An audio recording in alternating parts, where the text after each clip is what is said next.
Bonjour à tous, bienvenue dans une nouvelle vidéo Booktube, c'est-à-dire une vidéo où je vais vous donner mon avis sur un livre après vous l'avoir présenté. Aujourd'hui, nous allons regarder le livre de Victor Milan, Guerre et dinosaures, tome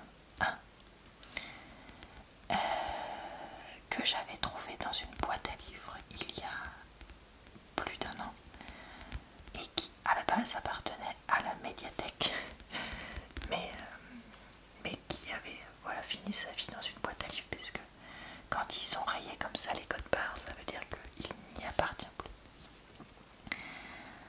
Donc si vous souhaitez voir ou revoir d'autres vidéos de Booktube sur ma chaîne, je vous invite à regarder la playlist du même nom, et je vous mettrai aussi en barre d'informations, commentaires épinglés et dans le i en haut de l'écran le lien vers des vidéos de ce type que j'ai déjà faites par le passé, si jamais ça vous tente. Ok, et bien nous sommes partis pour la lecture du résumé de ce livre. C'est un livre de fantasy, je sais pas si je l'avais dit, de paradis. Ce monde n'a que le nom. C'est un royaume brutal et violent, divisé entre des dynasties rivales, déchiré par des ambitions et des croyances religieuses, pollué par le machiavélisme politique. Ici-bas, l'état de guerre est presque constant et instaure le règne des dinosaures. Élevés, dressés dès leur plus jeune âge, ils deviennent des armes redoutables dominant les champs de bataille.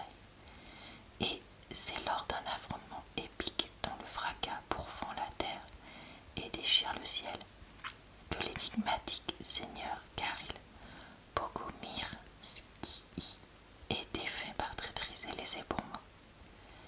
À son réveil, partiellement amnésique, il découvre qu'il est désormais pourchassé. Il se lance alors dans un voyage qui va faire trembler le monde jusqu'au trône des dieux.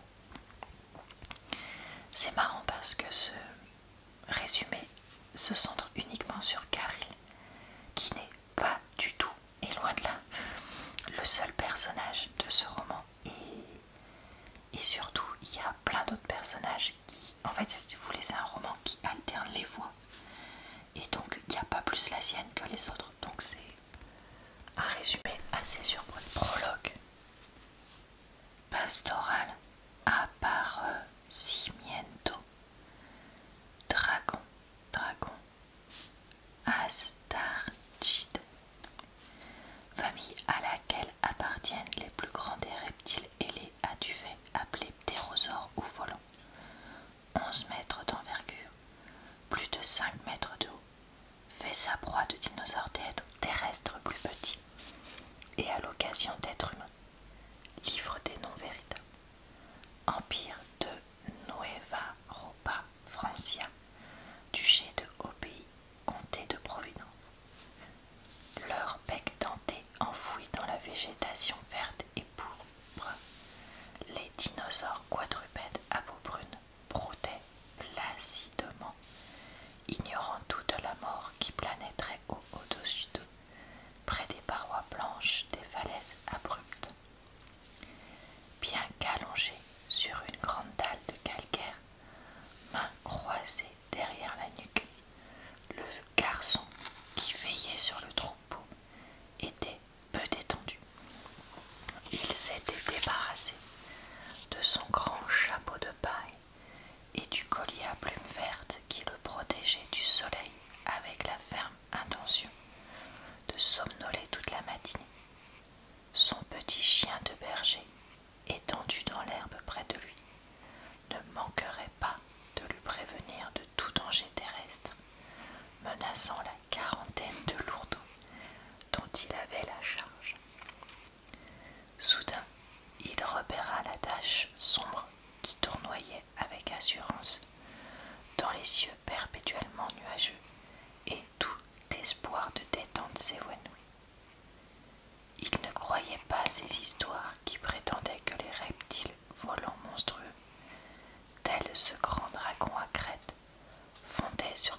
naissance n'avaient jamais été témoins d'un tel accident.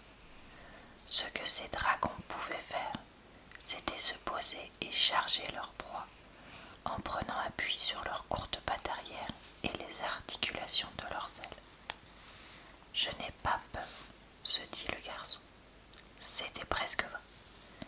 Comme les prédateurs purement terriens, des petits nuisibles jusqu'aux plus grands chasseurs de la Nueva Roba, appelés le matador, les dragons préféraient les proies faciles.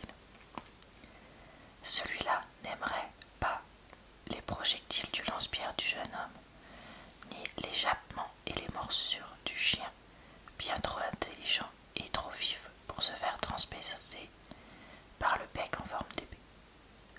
Le chien se redressa d'un coup et se mit à aboyer frénétiquement.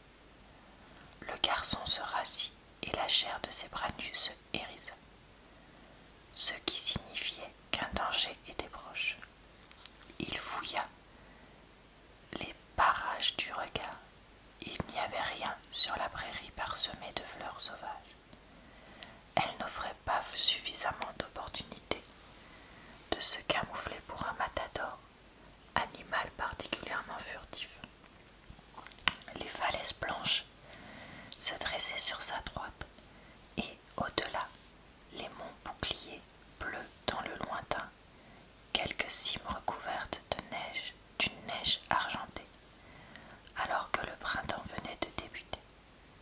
Vers le sud-ouest, le paysage laissait place à des collines basses couvertes de végétation, puis descendait en pente de plus en plus douce vers les plaines vertes et fertiles de son comté de Providence, ponctuées de quelques taches d'un vert plus sombre, qui marquaient des haies d'arbres et les méandres de cours d'eau. Plusieurs lourdeaux, toujours occupés à brouter, dressèrent leur tête à collerette pour regarder dans la même direction que le chien. Bien qu'appartenant à la puissante famille des cornus, cette espèce-là n'avait ni cornes ni puissance. Bêtes dociles et courtaudes, leur longueur à l'âge adulte était à peu près celle de la taille d'un homme, et leur hauteur celle d'un grand chien.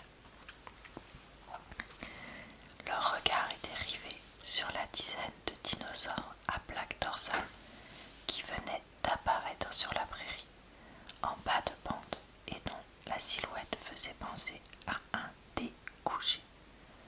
Le mâle dominant était particulièrement impressionnant. Les pointes de sa double rangée de plaques sur son dos arqué, montant à 4 mètres de hauteur, sa peau écaillée de brun roux tirait vers le jaune au niveau du ventre.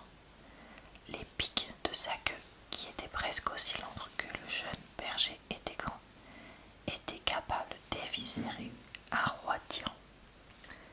Voilà pour la lecture. Alors, qu'ai-je pensé de ce roman? Eh bien, je suis un peu mitigée, je vous avoue.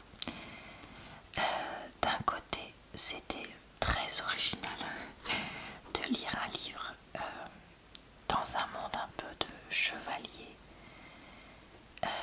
avec des dinosaures pour les plus riches comme monture. On a donc des récits de batailles très longs et développés entre différentes factions, différents groupes dans ce livre, qui sont parfois quand même un peu trop longues. Je vous avoue que même si moi je ne réchigne pas à lire un peu de récits de bataille, là c'est vraiment long, et en fait je trouve que des fois, et c'est ça moi le problème que j'ai avec les histoires de fantasy pour adultes la plupart du temps, c'est que c'est clair pour l'auteur,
on ne sait pas pourquoi, parce que ça n'a aucun intérêt.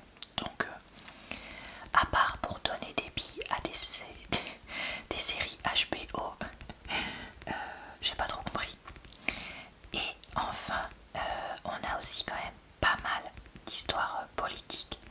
Donc de personnes qui veulent renverser telle personne, de personnes qui sont associées à des espèces de sectes, enfin voilà. Et ça par contre c'est plus intéressant et surtout j'ai trouvé que c'était pas rendu complexe pour juste être complexe. Contrairement à d'autres choses. Donc ce roman, j'ai du mal à savoir quoi en penser parce que je peux pas dire que j'ai pas aimé, à part voilà les scènes de bataille à rallonge et certaines scènes intimes à rallonge, parce que bah, j'ai bien aimé certains personnages, notamment le Caril qui est cité, associé à Rob et leurs aventures dans la secte du jardin, je crois qu'elle s'appelle comme ça. Ça j'ai vraiment bien aimé. Certaines choses qui se passent au palais aussi sont globalement assez sympas. On voit quand même les personnages évoluer pour certains, notamment la fille de l'empereur qui évolue, enfin la fille aînée de l'empereur qui quand même évolue je trouve au fur et à mesure du roman.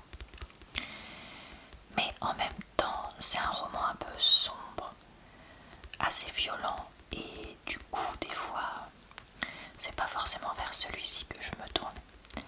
Alors c'est le tome 1 d'une série de je ne sais pas combien de romans et je me suis posé la question plusieurs fois, vais-je lire la suite? C'est le genre de livre où j'ai du mal à me voir activement chercher la suite, mais en même temps je pense que si je tombais dessus dans une médiathèque, dans un Emmaüs ou une boîte à livres ou autre, il est possible que je la prenne et que je la lise. Donc, eh bien écoutez, je ne sais pas trop. Par contre, ça ferait une super série. Je pense parce que justement ces scènes de bataille mises en mouvement et beaucoup plus simples à voir, et les intrigues à la cour, etc. aussi. Sur le livre, il y a écrit un croisement entre Jurassic Park et le Trône de Fer, deux choses qui ont eu quand même un certain succès. Et ouais, je pense que ça, c'est quelque chose, si les trois étaient achetés, qui fonctionnerait quand même pas mal.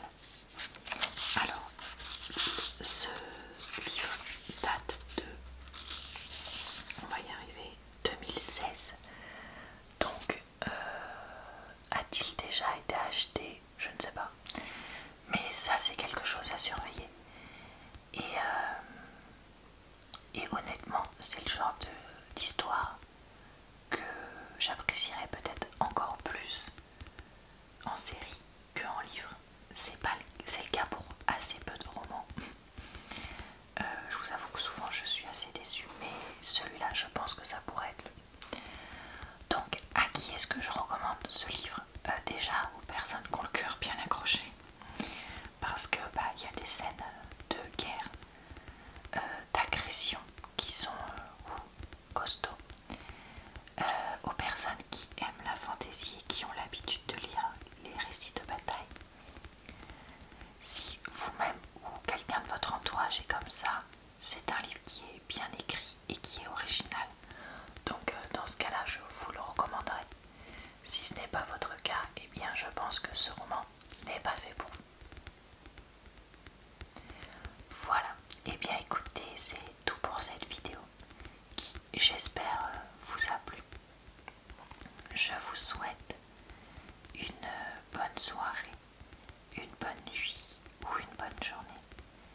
Je vous retrouve quasiment tous les lundis pour des nouvelles vidéos BookTube, donc d'avis de livres.